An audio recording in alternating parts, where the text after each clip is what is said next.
नमस्कार, आप सभी का बहुत बहुत स्वागत है दोस्तों। स्टेनलेस स्टील की रेलिंग का रेट पता करने के लिए हम मार्केट गए तो मार्केट में हमें पता चला कि स्टेनलेस स्टील की 2 टाइप की रेलिंग आती है।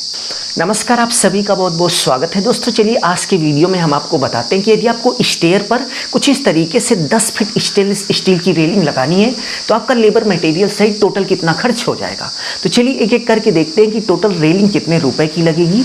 और इसके साथ साथ आप देख सकते हैं कि रेलिंग के साथ कुछ इस तरीके से जो पिलर आता है इसका आपको अलग से पैसा देना होता है। तो ये आपको कितने रुपए का मिलेगा और लास्ट में हम आपको बताएंगे कि टोटल 10 फीट में स्टेनलेस स्टील की रेलिंग लगाने का आपका टोटल कितना खर्च हो जाएगा। तो चलिए टॉपिक पे आते हैं, देखते हैं कि 10 feet stainless steel railing rate 2024 यानी कि 2024 में यदि हम 10 फीट केवल और केवल 10 फीट स्टेनलेस स्टील की रेलिंग लगवा रहे हैं तो हमारा टोटल कितना खर्च हो जाएगा। तो सबसे पहले यदि हम रेलिंग लेंथ की बात करें तो यहाँ पर हम स्टेयर पर 10 फीट रेलिंग लगवा रहे हैं तो हमारी जो रेलिंग की लेंथ हो गई, लंबाई हो गई, वो 10 फीट हो गई। अच्छे से समझिएगा, यदि आप एक एक पॉइंट देख लेंगे तो आप चाहे 1 फीट लगवा रहे हो या फिर 1000 फीट लगवा रहे हो तो आपको स्टेनलेस स्टील की रेलिंग का खर्च निकालना आ जाएगा। फिर चाहे आप 1 फीट लगवा रहे हो या फिर 1000 फीट लगवा रहे हो। तो वीडियो पूरा देखिएगा, ठीक है। तो यहाँ पर रेलिंग की जो टोटल लेंथ है वो 10 फीट है तो हमने रेलिंग की जो टोटल लेंथ है वो 10 फीट लिख ली।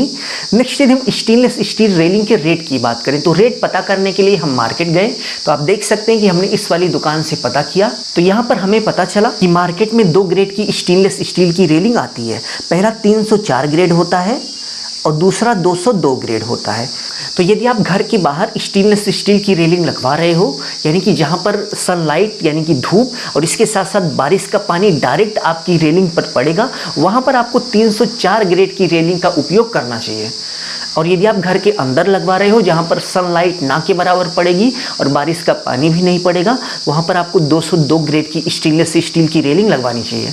तो यहाँ पर हम रेलिंग ऐसी जगह लगवा रहे हैं जहाँ पर सनलाइट पड़ेगी और इसके साथ साथ बारिश का पानी भी पड़ेगा।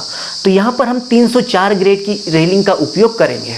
तो 304 ग्रेड रेलिंग की यदि हम प्राइस की बात करें तो मार्केट में आपको 650 रुपये पर रनिंग फीट से लेकर 700 रुपये पर रनिंग फीट मिल जाएगा। तो यदि हम यहाँ की बात करें तो यहाँ पर हमें 650 रुपये पर रनिंग फीट मिल रहा था और यहाँ पर हमें टोटल 10 फीट रेलिंग लगवानी है और 1 फीट रेलिंग लगाने का लेबर मटेरियल जो खर्च है वो 650 रुपये है। तो हम 10 से गुणा कर देंगे तो हमें पता चल जाएगा कि टोटल लेबर मटेरियल सहित रेलिंग का कितना पैसा हो गया। तो गुणा करने के बाद आप देख सकते हैं कि 6000 रुपये हमारा स्टेनलेस स्टील रेलिंग का हो गया। नेक्स्ट यदि हम पिलर की बात करें तो आप देख सकते हैं कि कुछ इस तरीके से जो बड़े वाले पिलर होते हैं जो कि स्टार्ट में लगाया जाता है या फिर जहां पर रेलिंग को मोड़ना होता है उस स्थान पर लगाया जाता है। तो यहाँ पर आप देख सकते हैं कि केवल और केवल 1 पिलर लगा हुआ है तो इस पिलर का पैसा आपको अलग से देना होता है। ये 650 रुपये पर रनिंग फीट में नहीं है। तो यदि हम इस पिलर की बात करें तो पिलर आपको 900 रुपये से लेकर 5000 तक के एक एक पिलर मिल जाते हैं। स्पेशली यदि हम इस पिलर की बात करें तो ये हमें 1100 रुपये का मिल रहा था। तो 1100 रुपये का हमारा पिलर हो गया। अब चलिए टोटल करके देख लेते हैं कि स्टेनलेस स्टील की रेलिंग प्लस पिलर मिलाकर लेबर मटेरियल सहित 10 फीट में रेलिंग लगाने का खर्च टोटल कितना आया। तो टोटल करने के बाद आप देख सकते हैं कि 6500 हमारा 10 फीट रेलिंग का खर्च हो गया लेबर मटेरियल सहित और इसके साथ साथ ये जो 1 पिलर लगा है इसका 1100 रुपये अलग से हुआ। तो टोटल मिलाकर 10 फीट में स्टेनलेस स्टील की रेलिंग लगाने का जो खर्च है वो 7600 रुपये हो गया। तो यदि हम 1 रनिंग फीट की बात करें तो आप देख सकते हैं कि 660 रुपये पर रनिंग फीट लेबर मटेरियल सहित 10 फीट रेलिंग लगाने में स्टेनलेस स्टील वाली खर्च हो गया। तो यदि आप इस तरीके से रेलिंग लगवाने वाले हैं तो उम्मीद है आपको बहुत ही अच्छे से समझ में आ गया होगा कि आपका लेबर मटेरियल सहित टोटल कितना खर्च हो जाएगा और आपको कौन सी रेलिंग लगवानी है, 304 कहाँ पे लगवानी है और 202 ग्रेड कहाँ पर लगवाना है। यदि आपको वीडियो अच्छा लगा तो प्लीज़ वीडियो को लाइक करके बेल आइकन प्रेस कर लीजिए जिससे हम आगे भी मिलते रहें। अभी के लिए बस इतना ही। अपना ख्याल रखिए और अपने मम्मी पापा का अपने से भी ज़्यादा ख्याल रखिए। इसी भाव के साथ आप सभी से विदा लेते हैं। धन्यवाद।